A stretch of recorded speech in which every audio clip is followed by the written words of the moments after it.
Physically പെട്ടെന്ന് നാളെ വന്ന് അതുപോലെ അനുഭവങ്ങൾ കുറേ ഉണ്ട്. ഇന്ന് വന്ന് നാളെ കിട്ടണമെന്നില്ല. എൻ്റെ കൂടെ ചെയ്ത് തന്നെ എന്നാൽ തന്നെ ഫിസിക്കലിൽ എൻ്റെ അതേ പ്രായമുള്ള ആളുകൾ കുറേ ആളുകൾ ഫെയിലായിപ്പോയി. എന്ന് വെച്ച് കഴിഞ്ഞാൽ അവർ വർക്കൗട്ട് ചെയ്യുന്നുണ്ടായിരുന്നില്ല, പ്രാക്ടീസ് ചെയ്യുന്നുണ്ടായിരുന്നില്ല. അപ്പോൾ ഇനി ആർക്കെങ്കിലും അങ്ങനെ വരുന്നുണ്ടെങ്കിൽ മുമ്പോട്ട് തന്നെ വരിക, വർക്കൗട്ട് ചെയ്യുക, പ്രാക്ടീസ് ചെയ്യുക, എന്നാലേ നേടാൻ പറ്റുള്ളൂ.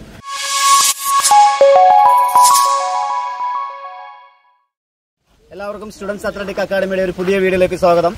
നമ്മളൊന്ന് പരിചയപ്പെടുത്തുന്നത് മലമ്പുഴയിൽ നിന്ന് വന്നിട്ടുള്ള നമ്മുടെ സതീഷാണ്. Satheesh CPO driver physical test പാസ്സായി. ഇന്നലെയായിരുന്നു ഫിസിക്കല്. കൺഗ്രാറ്റ്സ് സതീഷ്. സതീഷ് ഇവിടെ വന്നിട്ടുള്ള ഒരു എക്സ്പീരിയൻസ്, നമ്മുടെ ക്യാമ്പിന്റെ ഒരു എക്സ്പീരിയൻസ്, സതീഷിന് എന്താണ് തോന്നിയിട്ടുള്ളത്? ഇവിടെ ബെല്ലി ജമ്പ് എന്താണ് അതിന്റെ പ്രത്യേകത എന്ന് പറയണം. ഞാൻ ആർമി സർവീസ് കഴിഞ്ഞ് വന്നിട്ട് 4 വർഷമായി. ഒരു ഫിസിക്കലായിട്ടുള്ളൊരു അറ്റാച്ച്മെൻറ്റ് ഉണ്ടായിരുന്നില്ല. അത് സാഹചര്യം, പിന്നെ അതിനൊരു നടന്നുണ്ടായിരുന്നില്ല. പിന്നെ ഈ ടെസ്റ്റ് വന്നപ്പോഴാണ് എനിക്ക് ഫിസിക്കൽ ചെയ്യണം, ഫിസിക്കൽ പാസ്സാണെന്നുള്ളൊരു ഇത് വന്നത്. അപ്പോഴാണ് അന്വേഷിച്ചപ്പോഴാണ് ഞാൻ കഞ്ചിക്കൂടെ വർക്ക് ചെയ്യുന്നത്. അപ്പോൾ ഇവിടെ ഗ്രൗണ്ടിൽ രാജേട്ടൻ്റെ പേര് പറഞ്ഞിട്ടുണ്ടായിരുന്നു, ഇവിടെ ഫിസിക്കൽ ചെയ്ത് കൊടുക്കുന്നുണ്ടെന്ന് പറഞ്ഞു. അങ്ങനെ ഞാൻ വന്നത്. അപ്പോൾ വന്നപ്പം നല്ലൊരു വർക്കൗട്ട്, അതായത് സ്റ്റാമിന വർക്കൗട്ട്, സ്ട്രെങ്ത് വർക്കൗട്ട്, അതാണ് മെയിൻ പ്രത്യേകത ഇതിൻ്റെ. പിന്നെ ഞാനൊന്ന് ഹൈ ജമ്പൊന്നും സർവീസ് വന്നതിന് ശേഷം ഞാൻ ചാടിയിട്ടില്ല. പക്ഷേ അവിടെ വന്നപ്പോൾ ആ രീതികൾ എങ്ങനെ ചെയ്യണം, എന്താണ് ബെല്ലി, അതൊക്കെ ഞാൻ ആദ്യമായിട്ട് ചാടുന്നത്.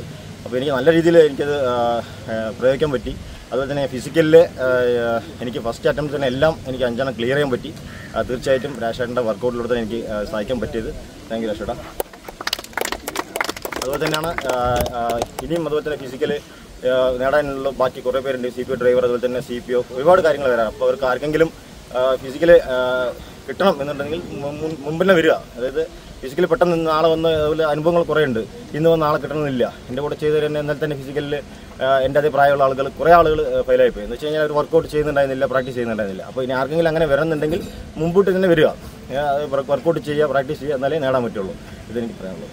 സതീഷ് ഇവിടെ വരുമ്പോ കേരളത്തിലെ എല്ലാ ജില്ലകളിലും നമ്മുടെ കുട്ടികൾ ഇവിടെ ഉണ്ട്. നമ്മുടെ ഈ ചെറിയൊരു ഗ്രൗണ്ടിൽ എല്ലാ ജില്ലകളിലും കുട്ടികളുണ്ട്. അവരൊക്കെ വലിയ പ്രതീക്ഷയോടെയാണ് ഹൈ ജമ്പ്, നമ്മുടെ ഇപ്പോൾ ഹൈദരാബാദിൽ നിന്ന് 2 പേര് വന്നിട്ടുണ്ട്.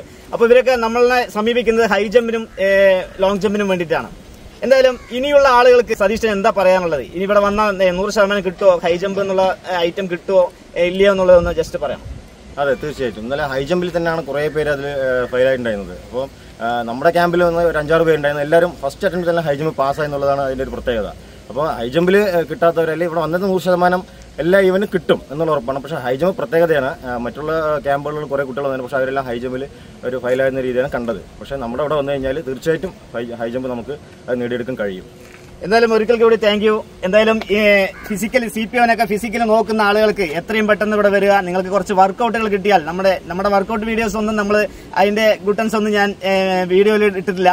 എന്നാലും ഇവിടെ വരുന്നവർക്ക് അത് എന്തായാലും കിട്ടും. നിങ്ങൾക്ക് 100% നിങ്ങൾക്ക് ഫിസിക്കലി പാസ്സായിട്ട് നല്ലൊരു ഫീഡ്ബാക്ക് എന്ന് പറയുന്നത് മറ്റുള്ള കുട്ടികൾക്കും കൂടി ഒരു മോട്ടിവേഷനാണ്. അത് എന്തായാലും ഒരിക്കൽ കൂടി താങ്ക് യു.